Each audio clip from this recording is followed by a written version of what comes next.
आईमधला आणि मुलांमधला फरक सांगते मी.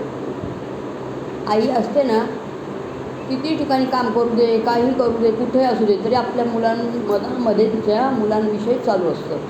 आता शाळेतून आले असतील, घड्याळाकडे बघत असते आई. आता जेवली असेल, आता झोपली असेल, आता अभ्यास करत असेल, आता काय खेळत असेल, असं आईचं मन असतं. लाईट गेले, करमत असेल का नाही, टी व्ही बंद आहे, करमत असेल का नाही, आईचं मन असं असतं. आई काही बी उलाढाल करते, पण नाही टी व्ही रिपेअरिंग करायचा.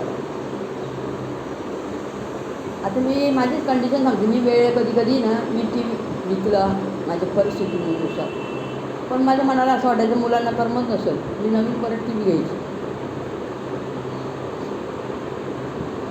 आणि आताची मुलं आईला करमत असेल का नसेल तो विचार तर दूरच, पण करमणुकीसाठी आई कोणाला फोन करत असेल, मैत्रिणींना कोणाला, तर ते मुलं त्यांना शिकवतात की तिच्या मोबाईलला इग्नोर करायचं.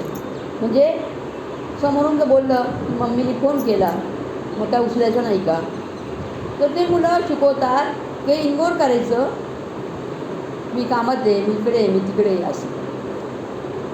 म्हणजे ते विचार असं नाही करत की ती फोन करते तर तिला करमत नसेल, करू दे, तिला करमत नसेल म्हणून ती करते.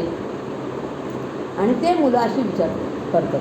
म्हणजे कसे दुनिया आहे, कशी दुनिया. म्हणजे मला नंतर माहीत पडलं ना, खूप त्रास होतो, मला खूप त्रास होतो.